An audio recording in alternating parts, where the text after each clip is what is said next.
So women are underrepresented in the degree programs that are more lucrative. And as an example, we know that only 35% of the students that are enrolled in the science, technology, engineering, and mathematics degrees are women. These are also degrees that tend to be very well paid.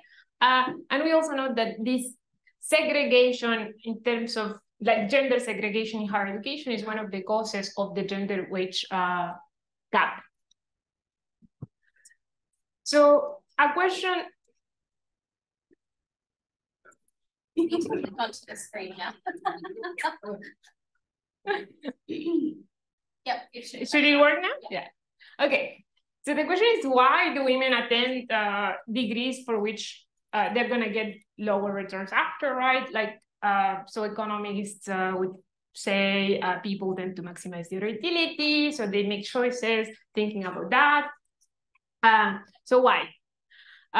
Well, one of the explanations is that just maybe women have just different preferences, so they don't put much weight on the expected income that they're going to have in the degree, in the utility function, but instead they care more about some non-pecuniary outcomes, I don't know, flexibility, or I don't know, vocation. There are also the issues of how well prepared you are, and this is either in terms of achievement, like mathematics achievement, or just academic preparedness in general, which might have been more of an issue before than now, but also in students' beliefs about their competence or their academic preparedness for following a certain degree. So we've seen that women are less confident, the same level of achievement, less confident that they will succeed in a mathematics or like very science-based degree program.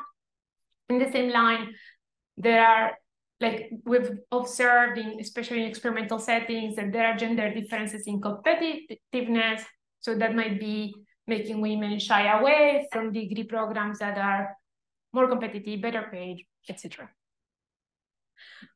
In my paper, what I do is try to provide a different perspective on top of these reasons. And I'm saying, well, what about the admission systems themselves? Do admission system rules play a role in these imbalances? And with that, I don't mean like over-discrimination in the admission systems. I'm meaning fair, objective admission systems. Do they play a role in these imbalances? And most admission systems are a combination of two things. So they base their admissions in the combination of two things. A measure of academic ability that comes from a high stake admission exam test, like SATs in the US, A-levels in the UK, I think. So this is a very high stake thing, right? Probably for most kids, this is the most high stakes thing that they've done when they are 18, right? And on top of that, there is often use of measures of continuous assessment over a longer period of time, which is normally high school performance, right? So we take how the student perform in this high stakes exam, plus how they perform in high school, and then we somehow come with a combination of those two to decide how well prepared the student is to attend higher education. The thing is that on average, and again, this is something we've seen in experimental settings, women perform worse than men in high stakes tasks.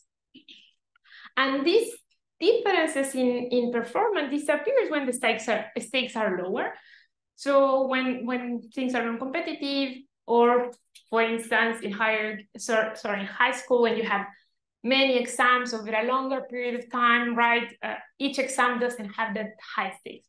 So women perform better in these low stakes.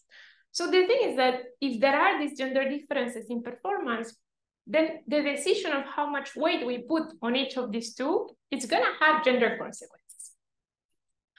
And I explored this hypothesis by using administrative data from the Chilean Admissions to Higher Education Agency, which is called DEMRE. And I take advantage of a reform that was implemented in 2013 to the admission system. What the reform does is to add a new admission criterion that's based on school performance, and it's called the class ranking criterion. The class ranking criterion is a measure of relative ability of the student among the student peers. And the intent of the reform is to widen access to higher education. So in Chile, if you're not familiar with it, there is a lot of segregation in terms of socioeconomic segregation in schools. Students from certain socioeconomic backgrounds into then specific schools. And the segregation is very high. We have public schools, semi-private schools, and private schools. And basically, everyone attends the school that they can exactly pay. So there's a lot of segregation. And the idea from this reform is that there are good students that are performing very well in their schools, but these schools aren't preparing them very well for the admission exam. So we want to give like a little push towards higher education for those good students from bad schools. So that's the aim of the reform. And what I do is I test the targeting properties of the reform. So first, is it true? Does this policy actually help these students, like the good students from the bad schools? But also, is the reform sex neutral, or does it have gender consequences? And more importantly, if there are, if students from lower socioeconomic backgrounds have better application scores and women have better application scores that they would have had without the reform, do they take advantage of them by enrolling in more prestigious universities or enrolling in more competitive academic degree programs or not? And what I do is that I use a difference in difference and a triple differences strategy. And what I find is that the reforms does benefit both women and students from lower socioeconomic backgrounds in terms of raising their application scores, so increasing their chances to be accepted in the degree programs that they apply to. And students who benefit do enroll, well, women when they benefit, they enroll in more prestigious universities, in better paid academic degrees, but not necessarily in degrees in which they are highly underrepresented. And students from lower socioeconomic backgrounds, they enroll in degree programs that are also better paid, but not necessarily in more prestigious universities. So that was a bit fast. So now I'll walk you through it step by step. So I'm going to explain to you how the Chilean admission works, like the Chilean centralized admission works, the reform, what data am I using, and these two analyses, the first on the targeting properties, right? Like what happens with the application scores before and after the reform, and also what are the effects on the enrollment patterns of the students. And then we can discuss a little bit what are the implications of these results. So let's start with the Chilean admission system to university. So admissions in Chile are centralized. That means the students have to submit a list with their most preferred option at the top, their least preferred option at the bottom. And a choice is a combination of a degree program plus a university. So you can choose, for instance, to apply to, I don't know, engineering at the University of Chile as your first option. Your second option is architecture at the Catholic University. So when you are applying, you're already choosing your degree program and the university that you will be attending. Seats are limited. So that means that there needs to be a selection criteria, right? And that selection criteria is the application score. So admissions are only based on the application score. There are no essays, letters of recommendation, extracurriculars, whatever, nothing else into account. The only things that matter are your scores in the admission test, in mathematics, language, and history or science, depending on the degree you're applying to. And the scores are on a range from 250 to 850. And well, before the reform, the only thing that matters is your GPA score. So it's your final, your average score from high school. The GPA is on a scale from 1 to 7 in Chile, but the GPA score is just re-escalated to fit the scale of the admission test scores. And then the centralized admission agency, which is called Tembragen, they run a deferred acceptance algorithm. And then each student gets accepted into their most preferred degree for which they achieve a sufficiently high application score. So what's the reform about? The reform introduced a new admission criterion, which is the class ranking score. As I said, the class ranking score is a measure of your relative performance among your peers. So this is an example of how the ranking score is calculated for a specific school. So there are two data points that matter, and these are school dependent, which is the historical average of your school, the historical average GPA of your school. So this is here. So this is calculated with, I think, the last 3 cohorts of your the school where you're graduating from, and the maximum, the average maximum GPA score from the last 3 cohorts from the school that you're graduating from.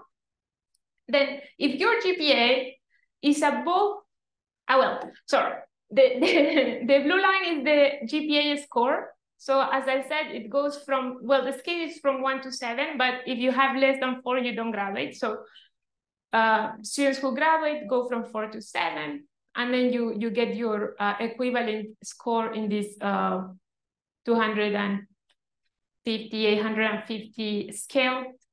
So it's just a linear transformation of NEM to, so GPA to score. But what happens with the ranking score is that if a student is above the maximum of their school, even if they don't get the maximum possible GPA, they're gonna get the maximum possible score. Then if they are somewhere between the average of their school and the maximum, they're gonna get a linear combination of that, the maximum and the average. So all the students who are above the average, with the reform, what they're getting is a score that's slightly higher, or not that slightly higher than the score that they had before, which was the GPA. Everyone who is below the average, they get the same. They keep the GPA score. So just again, so it's clear, for the students above the high school average, they get the GPA score plus something, and this plus something, I call it the ranking bonus.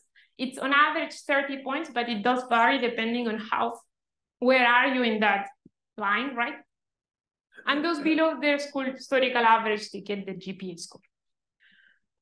So only students above the average get the ranking bonus. Yeah? Can I ask a quick question of clarification? Yes. I thought you said something about students getting more than the maximum in their school. Yeah. Obviously not possible. Yeah, it is. So it's the last 3 years.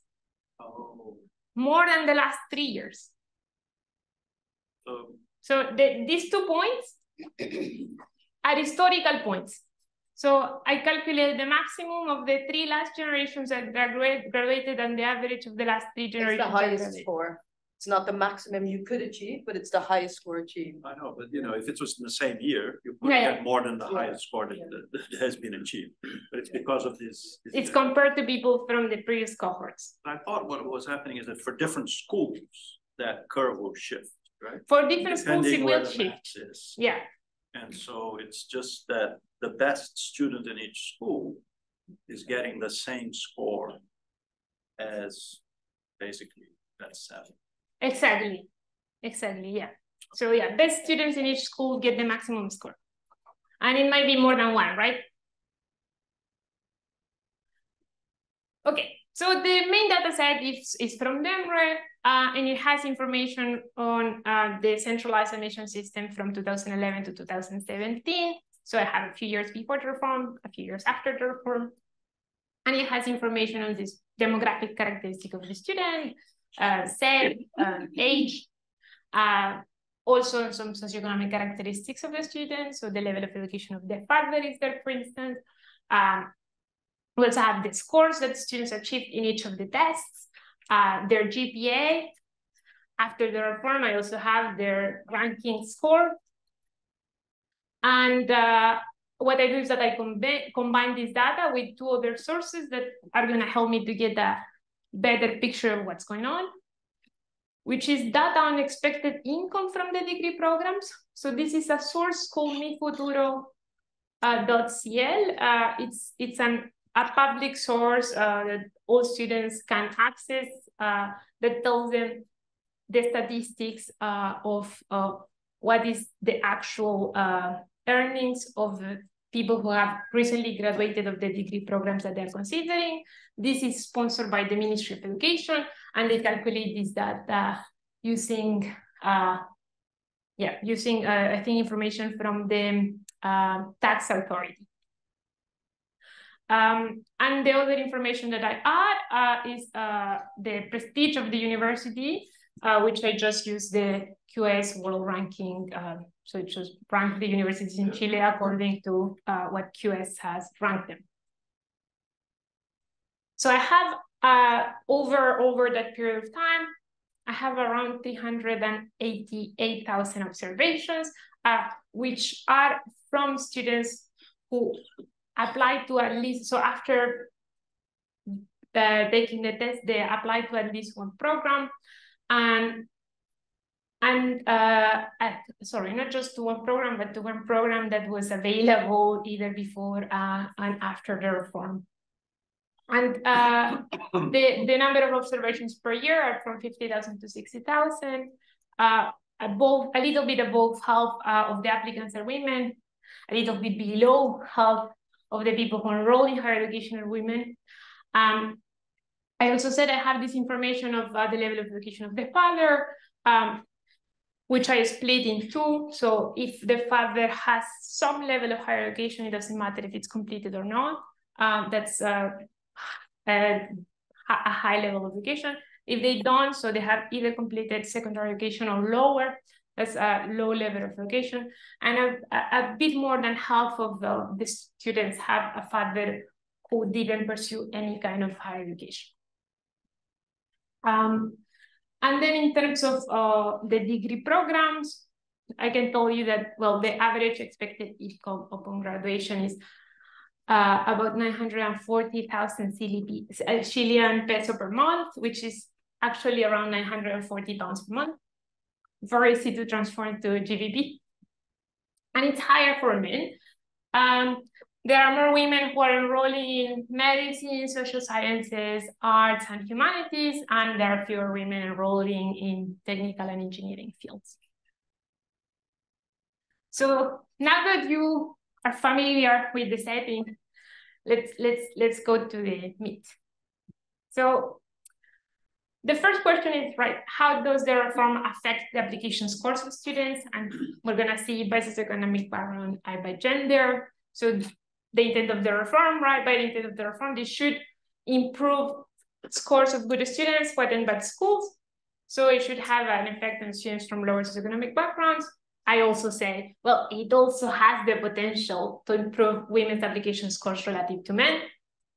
And well, that's it. Let me show you.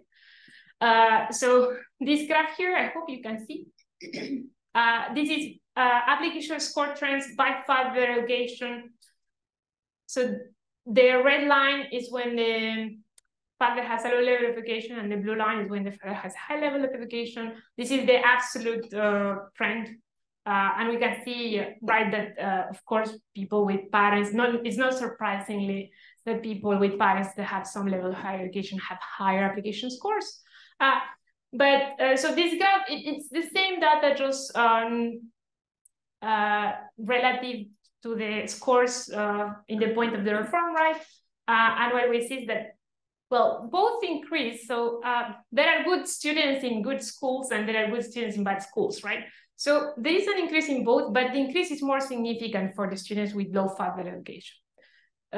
So the red line there, right? So it increases more sharply.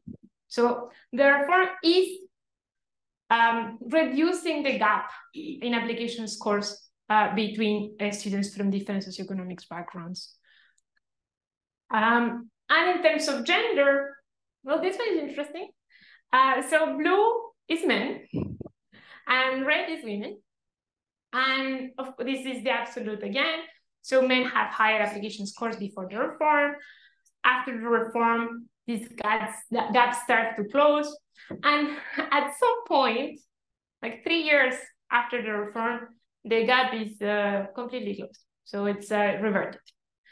And well, the other one is just the same information, but in relative to the year of the reform. So we can, I think, fairly say at this point that the reform is not neutral to gender. It does change the dynamics. It pushes, so it gives women better priority to apply to the degrees that they want.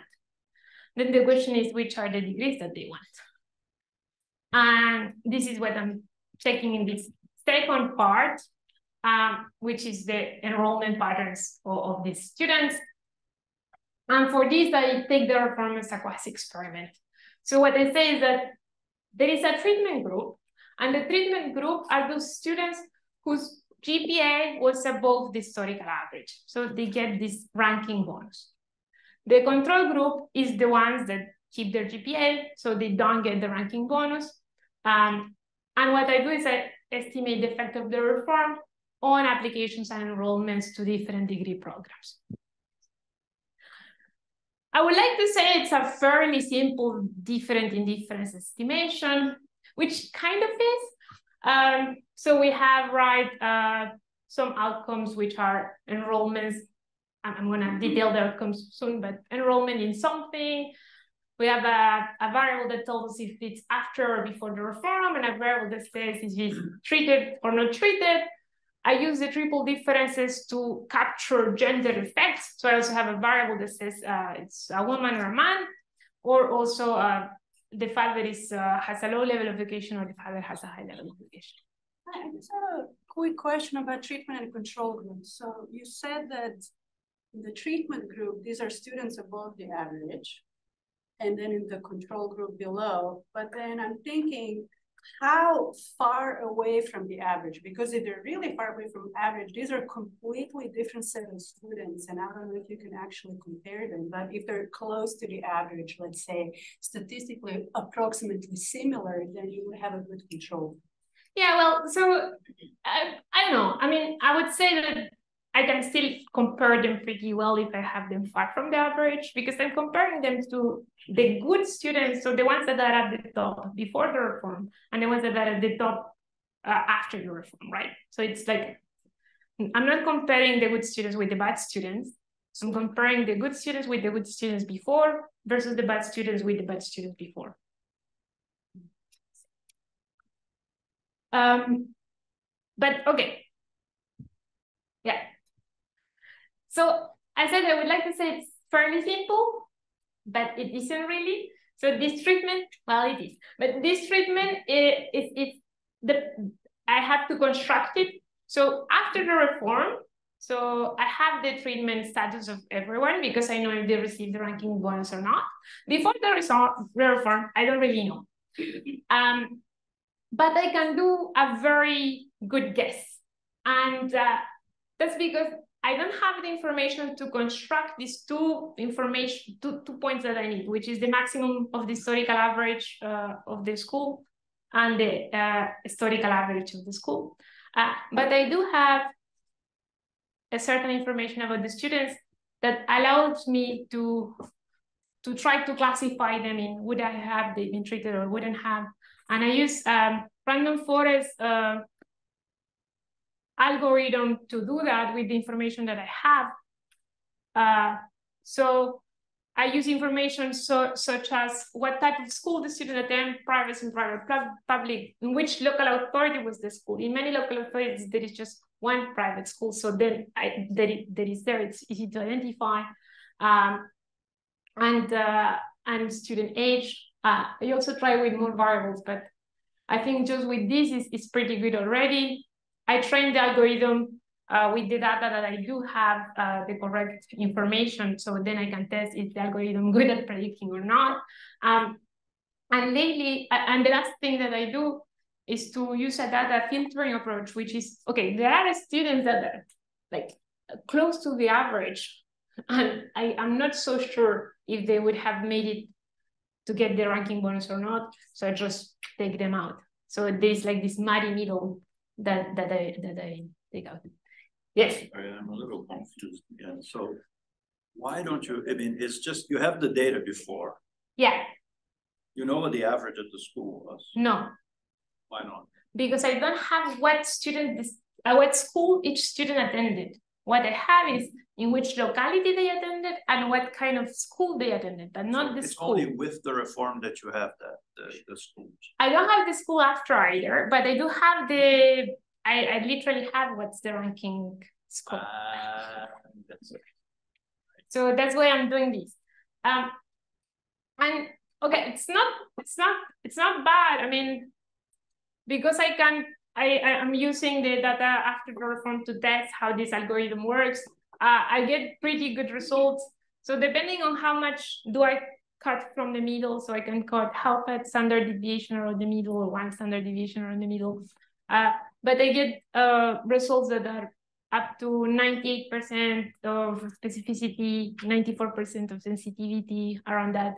So if you want to see like misclassification, so how much mistakes I make, it can get up to 4% mistakes, for instance. So this is my proxy measure, which I use for before the reform. And by that, I just estimate the equations on a couple of different outcomes. So the university prestige measured by the ranking, the average income associated with the chosen degree, which is the information provided by the Ministry of Education to the students, and then enrollment by different fields. I ran a pre-trends analysis to check that the parallel trends are like there are parallel trends, and it seems to uphold for all the outcomes. So here I check if there is an interaction between the treatment and the year. Yes? So can you go back one? So this is for the first university, right? So for the university you enrolled. And also for the first university you applied. I calculated for both. You did both. Okay. Yeah. But I'm going to present you only the enrollments. Okay. And yeah, okay, let's go to the results. So first, the effect of the reform by the level of income of the father, you don't really see, do you? So I have this, so prestige is measured as the ranking, right? So a lower ranking is a better prestige.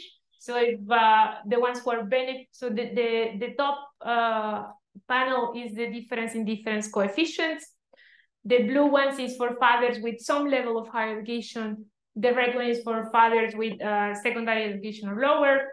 So they both seem to be going to more prestigious institutions, but it doesn't really, it's not really statistically significant. And then more importantly, the difference seems to be like students with parents with higher education are more likely to take the advantage of getting the ranking bonus in going to a more prestigious university. When it's on income of the expected income of the chosen degree program, here is better news. So when the father has some level of, father has secondary education or lower, it does increase the expected income. So students from lower socioeconomic backgrounds, perhaps they don't go to more prestigious universities, but they do go to degrees that are expected to have higher incomes. So I assume that means that there are probably other barriers to go to more prestigious universities, but they do take advantage of the reform in this way. And the bottom panel is the triple differences. So it's to analyze the effect of lower socioeconomic background in comparison to higher socioeconomic background. And we see that there is, this coefficient is positive, which means that we are closing the gap between expected income of people with high socioeconomic background with people with low socioeconomic background. When we go to see it by gender, so in this case, women are blue and men are red. So again, prestige, if we are in the left from the zero, that's good. And women do attend more prestigious degrees. And this stands when we look at it in comparison to men. So at the bottom again is the triple differences. So we're comparing women to men. Women are going to more prestigious degrees than men when they're benefiting from the ranking bonus. And they are attending degrees that are better paid, and also stands when we're comparing it relative to men in the diff. So it's not much, but it's not little. So £30 per month on average of the increase in the expected income, expected monthly income of the chosen degree program. And I also check, well, is this higher paid, are those highest paid degrees in which fields? So in the short run, so this is 2 years after the reform, women and men who benefit from the reform enroll in engineering degrees more. But it seems like men are less likely to go. So these two are engineering degrees and these are healthcare. But the ones at the top are all engineering degrees. Red is highly paid engineering degrees. Green is healthcare and yellow is medicine degrees. So it seems like after reform, men are less likely to attend medicine degrees. In the medium run, it doesn't seem like any of them are actually, medium run includes 5 years after the reform, are enrolling in engineering degrees that much. Women tend to enroll in medicine degrees more when they're benefited by this. And when we see this is the difference in difference, so this is outcomes of women relative to men, we see that the only outcome of women relative to men is medicine. So it seems like women who benefit are displacing men from medicine degrees, which is still like highly paid and good, but it's not necessarily a profession where women are underrepresented. So we can discuss a little bit what these results imply. So we see that because women are attending degrees that have a higher expected income, the reform might have helped reduce the gender wage gap. So, and this is an unintended consequence of the reform, which is great. Similarly, seems to be a chance to reduce socioeconomic differences in income post-graduation. And again, it does not increase access to more prestigious universities from students from lower socioeconomic backgrounds. And here, I don't really know why, but I think it's probably either informational barriers or geographical barriers of really not knowing which universities are better, or just not being able to move and to afford what it means to pay for student accommodation in more prestigious universities. But in general, the reform does contribute to greater equity in education by closing these gaps on expected income. And another thing that's important is to say is that the university admission systems do play a role, even when they are fair and objective. So there is a lot of discussion, right, about quotas and affirmative action. But even when there isn't anything like that, there are still either avenues to help or to make the things worse, you know? So yeah, the policy had a positive impact on that. But something else that I would like to highlight is that even when women at the beginning do enroll in engineering degrees more, if what we want is to increase female participation in fields in which they're underrepresented, what we need is different than this. We need like targeted policies for that. So yeah, that's it.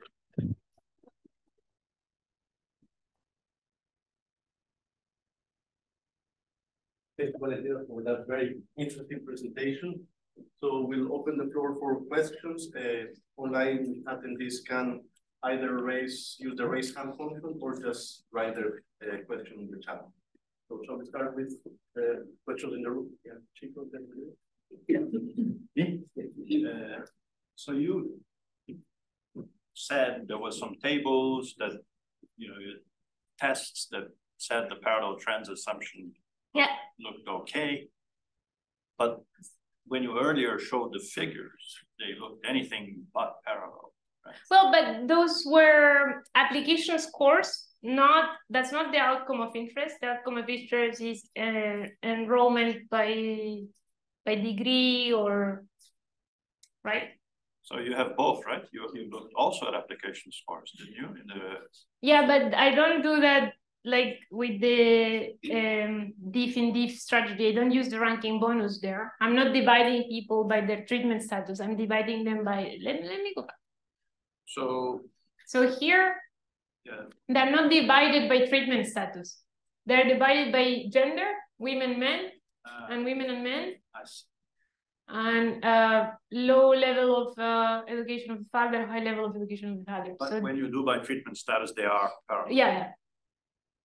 And then the other question, just quickly following up on Anna's earlier question, is I still don't understand. You have a lot of data, so why not do a regression discontinuity at that point or something around the average? Yeah. Here. Yeah. It doesn't really work. So wait, let me see. I have thought about this idea like 5 times and discarded it after trying, but I need a moment to think why it doesn't work. So yeah. So what you get when you are after this is a better score, but you don't get the outcome, right? Like when you want to use a regression discontinuity design, after the kink, right, or the thing, you get the outcome. But this isn't the outcome. The outcome, this is the treatment, right? Like the outcome is being enrolled in a degree or not. So that would work if when you are here, you get accepted in the degree, and when you're here, you don't get accepted. That's not what's happening here. When you are here, you get a slightly higher score. When you're here, you don't get a slightly higher score. But you're dividing them into treatment and control groups because at the treatment group, the reform affects you. Yeah. And at the control group, the reform does not affect you. So that's. But you can be here and get into a degree, and be here and get into the same degree, or be here and get into the same. That just means that your policy has no effect. No, it doesn't mean that. It means that, I mean, there is it's fussy, it's messy, right? But it's not the only thing that matters. This is a little push for you, but it depends on all the other things, right? I'll let it go with just one more thing though. Her point, which was very valid, is by comparing the averages, because that's what you're doing. If you're taking 3 differences, you're comparing the average of the control and the treatment group. They are very different people, surely. I mean, they are not comparable. Some are much better than the others. Yeah, but I'm comparing the average of the students. So I'm comparing the people who are after the reform, right? Like the good students after the reform with the good students before the reform, right? One of the differences is between those 2 things. But before and after the reform, right? Yes. So it's canceling out.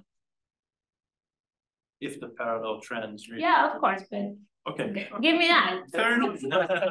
Fair enough. You've convinced. Okay. Thanks, Javier. Thank you, Valentina. So I'm not an economist. I'm coming at it from a slightly different perspective. You seem to be looking at individual choices, right? And trying to kind of work out. But where's cultural attitudes in this? Can you measure that? Because particularly looking at STEM, you know, the reasons why girls may not be going into STEM isn't necessarily an individual ability or inability, but rather a cultural attitude. Yeah. So I guess, you know, that where does that come in, and how can you capture that? Or, you know, would you need to do a different kind of methodology to capture that? The other point I wanted to go back is that your question, you said, why are women attending less lucrative fields? And if we flip that around, you know, are fields that are more full of women becoming less lucrative? Because that's, you know, that's a different way of thinking about it. Particularly because I think at universities where you still, all of us, you know, who are employed here are highly educated, but there's still a gender wage gap. So, you know, it's, I think we do need to look at kind of the more political economy perspective to think about and cultural dynamics. But, you know, again, I'm not an economist, so I'm coming at it from a very different perspective. But I want to thank you for your work because it's really interesting. And I like how you presented. Thank you. Should I take more and then? Go ahead, yes. Okay. Paolo? Yes, thanks for the presentation. I was worried it was the same with the other paper, but it's not, so I'm happy. It was very interesting. So I have two comments. The first one is why you don't treat the outcomes of whether they enroll or not in a prestigious university or in given type of university as the composite result of two things: how they modified their ranking, and then the mechanical effect of the new scoring system. Because I guess that there is some strategy in ranking, and that you cannot rank all the universities. And so if there is some strategy and you rank according to what you hope to get in, maybe you can learn something also about what Armina was suggesting about culture, in the sense that maybe you are in the position that you could try to get very high, but you decide not to do because you want to stay in your local university and be a doctor. And that's it. Even if you can get more.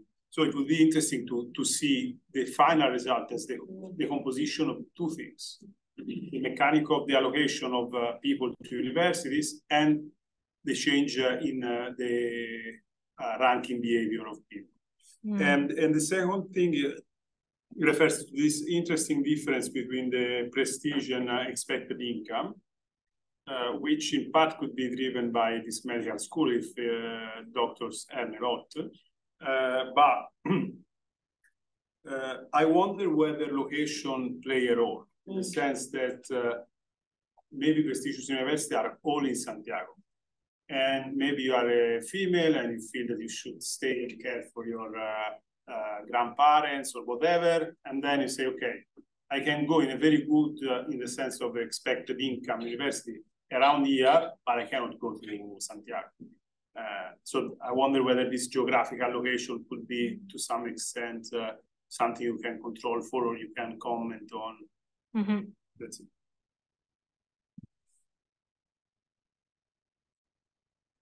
Would you like to reflect? Yeah. And then we take more?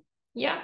Okay. So in terms of the cultural norms, and I mean, I think that's definitely playing a role. I think, I mean, that's kind of my conclusion of why women tend to, when they can go to a better degree, they're gonna go to a better degree in which they aren't like underrepresented. I'm not sure what I can do to say that for certain, or if there is something I can do to say that for certain. I'll think about it, but I do think that's what's happening. And this is also connecting to some example that Paolo mentioned. Is like the truth is that women are attending medicine when they can, and medicine is the highest cut of scores. So they could attend engineering if they wanted. It's just that they don't want to. They want to attend medicine. So I think it's probably cultural what's at play. In terms of change of income after a profession has feminist. I mean, probably. What I do is to use the data for the income when the student enrolled, right? Which is what they could see when they enrolled, because that's the information they have. But let's see what happened after. Yeah. And yeah, so thank you, Paolo. I mean, I think about this mechanical effect versus you mean like the list, when you say the ranking, you mean the list that students of their preferences, right? Yeah, if they can rank all, I don't see strategies. I mean, you rank in your preference, I don't see. No, they can rank up to 10, I think. Yeah, but if they can rank only 10, then you might see a big deal of difference, especially for students that are borderline, no? I mean, they don't know whether they could get where they want to go, and so they have to be strategic in now they list. They cannot put the first 10 universities because they know that they are going to fail. Then I don't know what happens to them. I mean, if they don't have sufficient score for any one of the event, what happens to them? I don't know. I mean, if they don't have, I mean, I don't think people, so they have information of the previous cut of scores. So you would have to be very ill-informed to do that. And normally school helps you to submit. But yeah, I guess if you are out, you're out.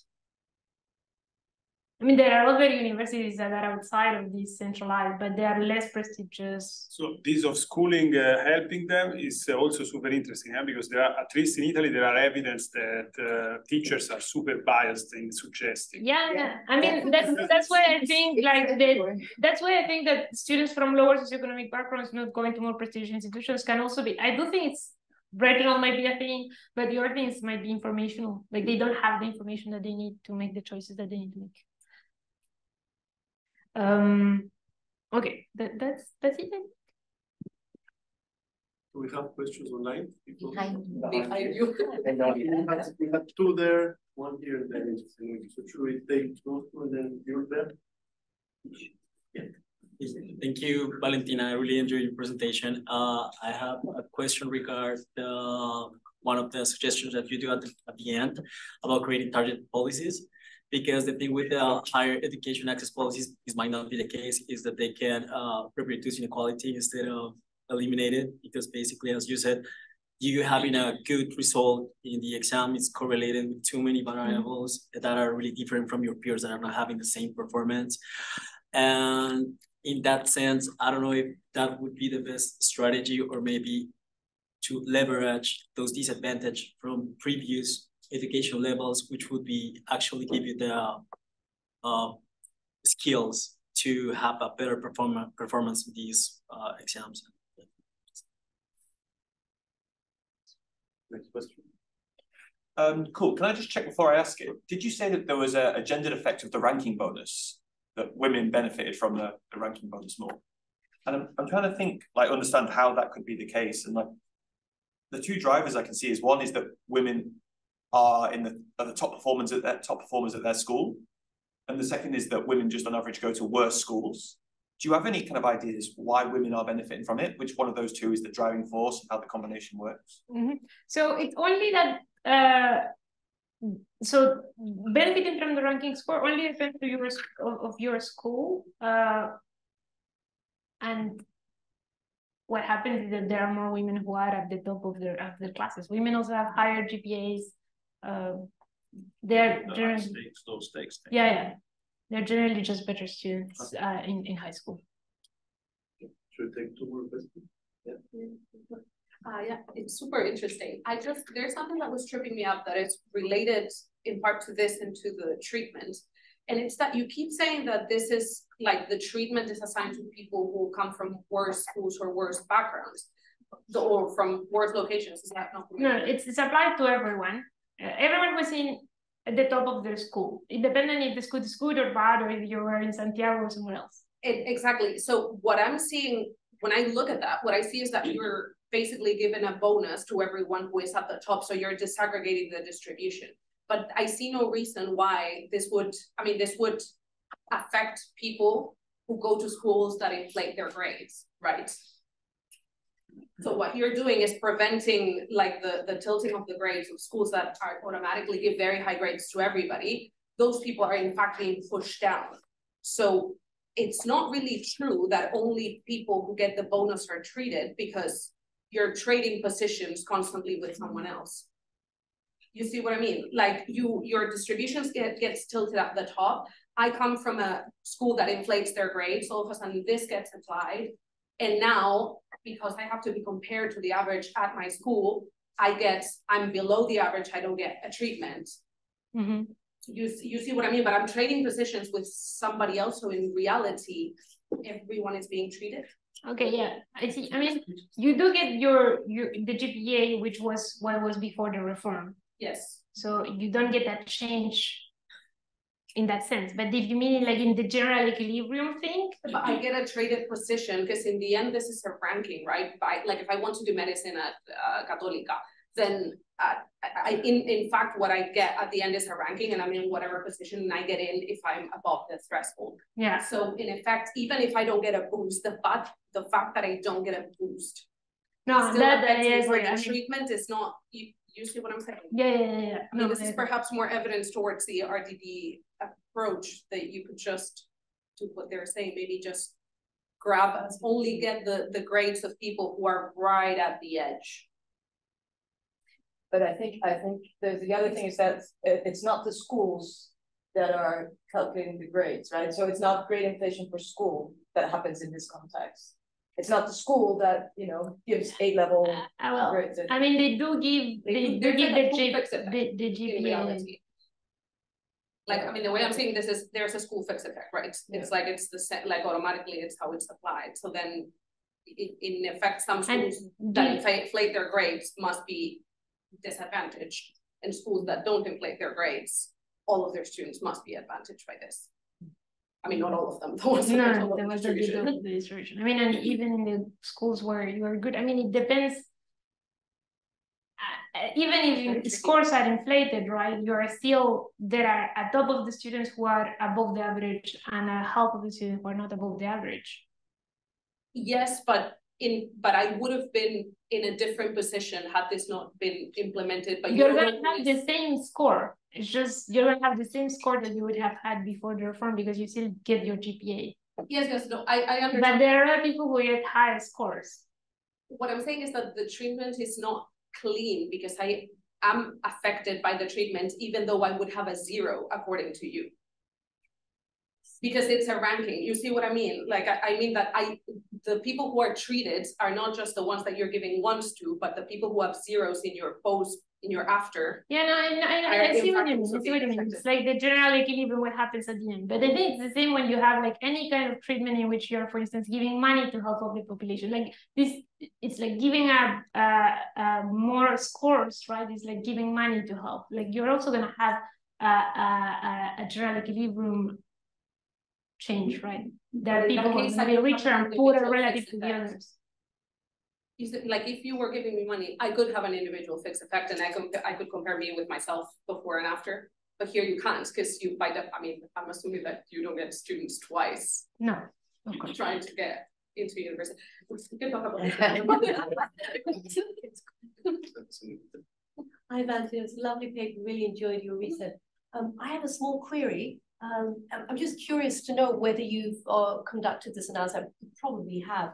If you had data on the mother's education, and if you did, what did you find once you included that as a control? Or I'm thinking, I'm not familiar with the Latin American literature, but my understanding of similar questions for developed countries is that mother's education has a big influence on daughters' future career paths. Mm-hmm. And so you might be able to distinguish between the cohort of girls or female students in your sample who've had highly educated mothers, comparing them with those females who didn't have highly educated mothers. I mean, it could very well be that the results will be the same. You might not find anything. I mean, there are lots of country level studies where they don't find much of an effect. But if you do find something, it could be something. It could add to your gendered results. Okay, it might be something useful.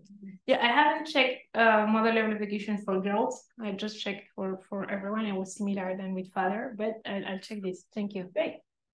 One very brief last question. Yeah, very. Actually, follow up on that question that I had before also to Hermes is about this intersectionality of gender with social class.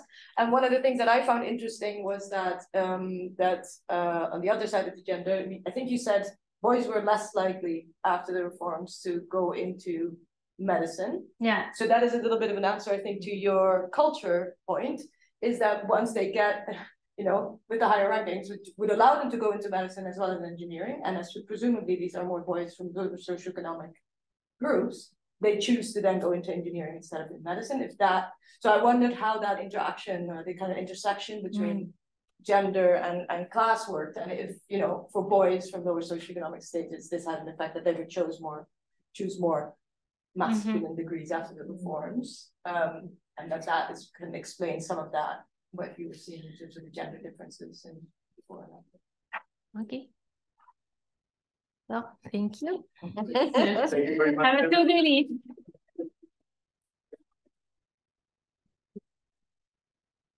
Now to the next segment. Thank you. Thank you.